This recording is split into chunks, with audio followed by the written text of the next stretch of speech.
Welcome to our daily show where we discuss the fourth stimulus check updates, the two new upcoming packages. Part one, the physical infrastructure package, which is now passed in the Senate, but the House of Representatives now needs to vote on it, and the next stimulus package, which has been announced at $3.5 trillion, and the Senate is in the voting process of that. They have voted on two preliminary votes on that and have passed the preliminary votes in a 50 to 49 passing vote preliminary process.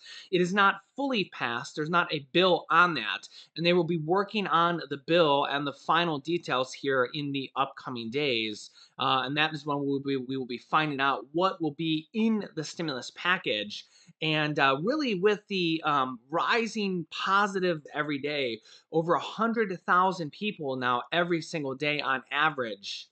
Yeah, this is where we're really gonna see. They're gonna probably have to put more stimulus in there, and this is where everything is just getting really, really bad. Check this out.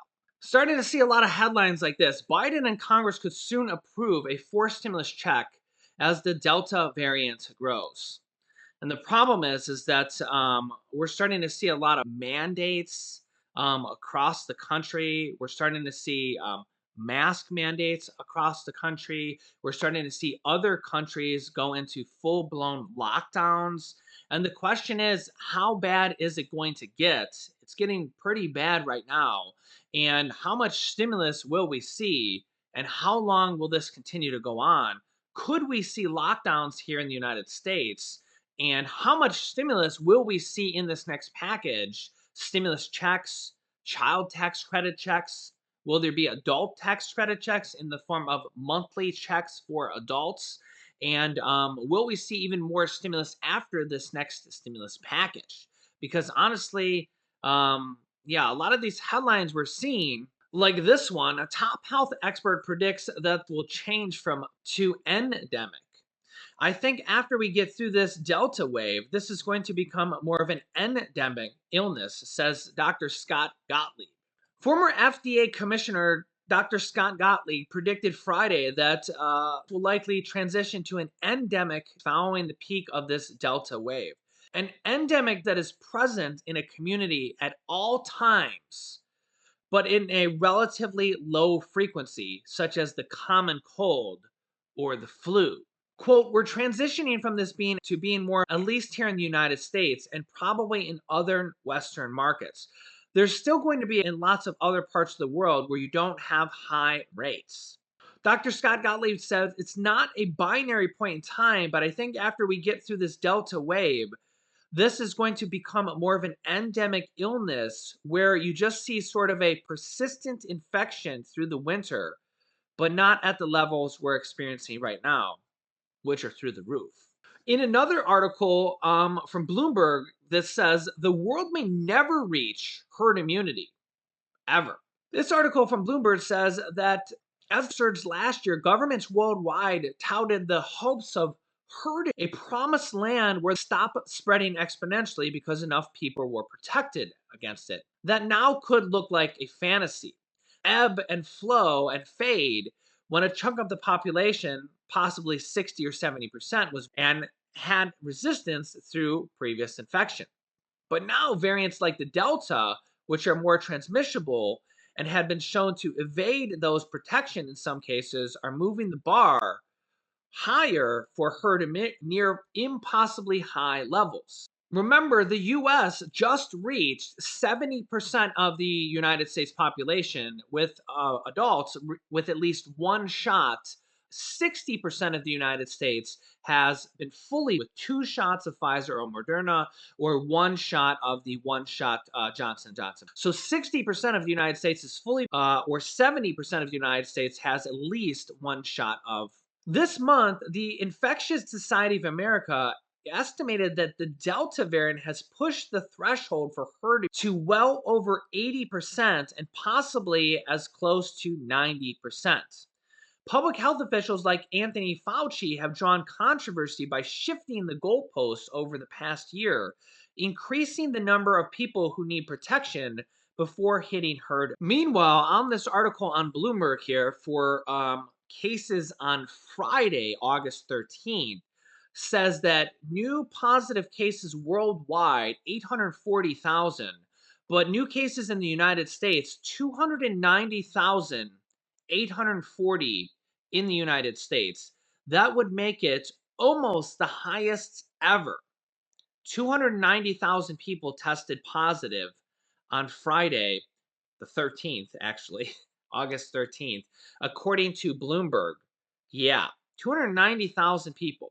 Now, this varies a little bit differently based on Google's information, which is right here, which, as you can see here on the screen, it shows 214,000 people tested positive on Friday, for which is still a ton. That is a lot of people. Yeah. You can see the 7-day average is 132,000 people. The day before that, on August 12th, 138,000 people. August 11th, 155,000 people.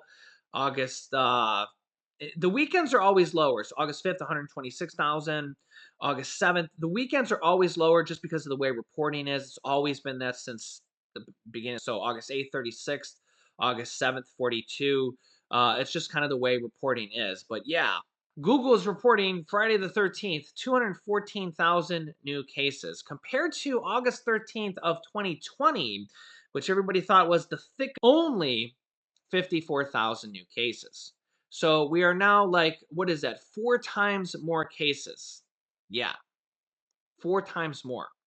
And remember, Bloomberg is reporting 290,000 cases for Friday. Saturday's numbers are not really in quite yet, but yeah, it's getting crazy out there. And I mean, we're seeing articles like this. The Biden administration seems open to a lockdown, which could make a fourth stimulus check necessary.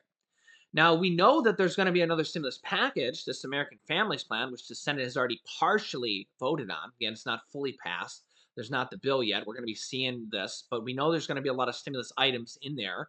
Possible fourth stimulus check, extension of child tax credits, which are those monthly checks of $250 to $300 per month, the child tax credits, the adult tax credits. They said there's going to be adult tax credits in this next package. Could that be monthly checks as well? They could extend the unemployment. Remember, they also just extended the eviction moratorium because of how bad the cases are.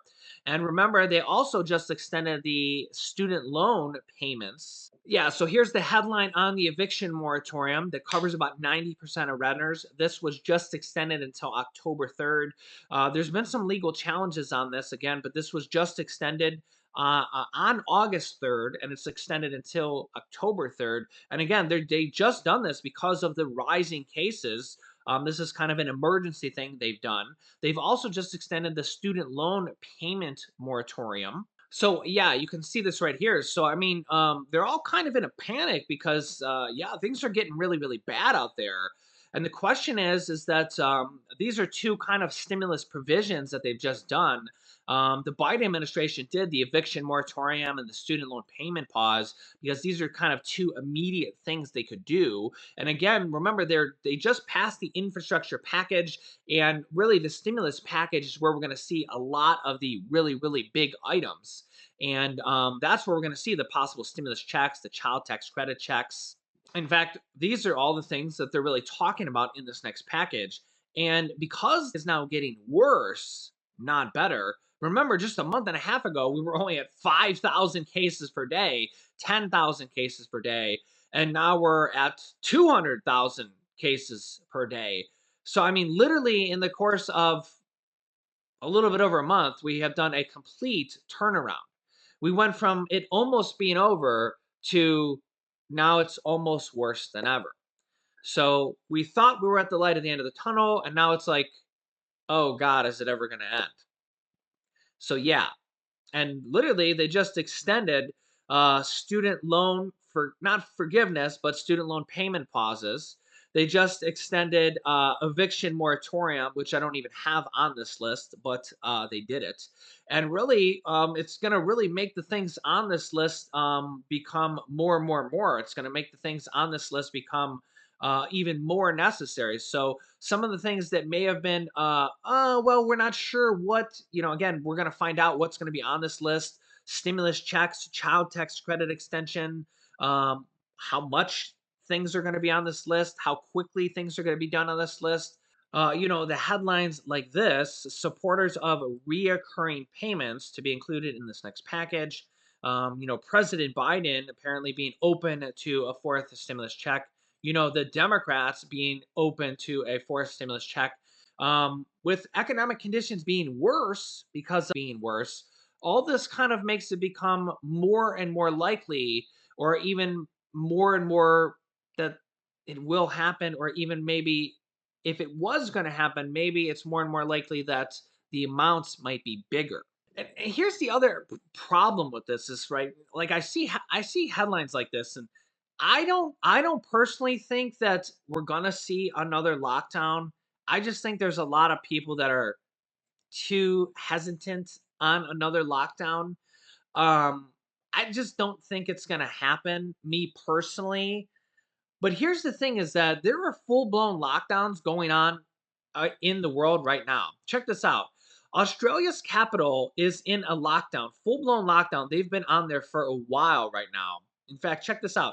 Australia's capital, Canberra, will remain locked down until there are no more infections at all in the city, a government leader said on Friday. Wow, that's crazy. The Australian Capital Territory, which comprises Canberra and two villages, locked down for a week after a man tested positive on Thursday. Yeah, so they're literally saying that they're going to lock down until there are no more infections at all.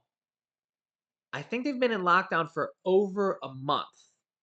Yeah, and get this: Sydney has lockdown fines over $3,700. Yeah, we have to accept that this is the worst situation New South Wales has been in since day one. Yeah. Millions are under strict lockdown in China as well. Over 20 different cities, millions of people are in lockdown in China as well as Australia. So I don't know. You tell me if this is happening in China, in Australia, in other countries. Let me know your thoughts. Could this happen in the United States as well? You tell me your thoughts down below in the comments.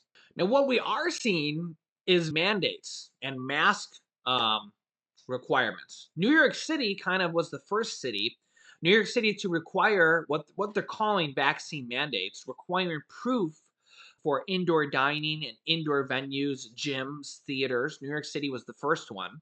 Los Angeles, the second largest city in the country, I think it's the second largest city in the country, just announced it just a few days ago. In fact, they unanimously announced it 13 to nothing, their city council, to require requirements for indoor public spaces such as restaurants, movies, theaters, concerts. Also, Los Angeles and Chicago are backing mandate for teachers. New Orleans just announced a requiring or negative tests for bars, Superdome, and other venues, saying, quote, their mayor said, "We really have no choice. The situation is dire." And even the U.S. military will require for anybody in the U.S. military. Yeah. So it's literally happening all across the country in all sorts of different venues. And of course, any private company can do this as well. All sorts of private companies all across the United States are doing this as well. Lots of people are quitting. In fact, there was a recent poll. Check out this recent poll statistic. 44% of Americans say they would quit if their employer mandated, they would quit if their employer mandated. But on the other side of the coin, 38% said they would consider quitting if their employer did not mandate it. So if their employer did not mandate it, meaning they didn't feel safe because all the employees were not, 38% of employees said they would consider quitting. Yeah, so 44% of employees would quit if their employer mandated, but 38% of employees said they would consider quitting without mandate at their job. So yeah, and again, I'm not advocating for one side or the other, just really kind of letting you guys know what's going on in the world, what's going on with our country, these headlines, what's going on with stimulus, the push for more stimulus, the process, the voting process, what's going on with this next stimulus package. It's a crazy, crazy world. Who would have thought that we would be in this process? Now, the other thing is that is only approved for emergency FDA approval. And they're saying right now that probably in the near future, they're saying, like, in fact, here's a headline for you. Dr. Fauci says that FDA could give full approval for this month, August. If not August, probably in September or potentially in September. So, yeah. And if and when they give the full FDA approval, then we will definitely see even more mandates. Um, and then I think we could see even mandates for school children. Right now, the app is approved for school children ages 12 and up, and they're testing it on school children below age 12. So remember, there are a lot of that are mandated for school children. As you can see here, some are already required in most states, like polio, measles, mumps, rubella, diphtheria. Each state's a little different. There are some religious exemptions or exemptions you can get by with, but most states require some already right now. The question is once um, becomes fully FDA approved, will that also be mandated in the near future? Possibly this upcoming school year or next school year or something like that. Yeah, so you can let me know your thoughts. And honestly, with over 100,000 people or 200,000 people testing positive every single day, or on average every single day going forward. And this is with 60 to 70% of the United States. This just shows you that this is going to go on for a while. Some experts saying that this could be an endemic, that basically like the flu or like the common cold, that it could be around for a long, long time. And which means that the economic recovery is likely going to take a long, long time as well. Remember the 2008, 2009 economic recovery, when we didn't even have to deal with, that took 4 to 5 years to recover. So this is likely going to take a long, long time to recover, which means we're going to need a lot of stimulus to recover as well. So this next stimulus package, thankfully, it's the largest stimulus package ever, announced at $3.5 trillion. But they better make sure that there's stimulus checks in there, large stimulus checks, maybe monthly recurring stimulus checks in there, as well as a lot of money for people, businesses, and everybody, all of us, to help us through the economy. And then we're probably going to need more stimulus packages after this, because honestly, this thing's not going away for a long time. So remember, they do get more reconciliation cards after this, the Democrats do, to pass more stimulus packages after this on October 1st. So they're probably going to need it, because more stimulus is going to be needed, because it's not like this is going away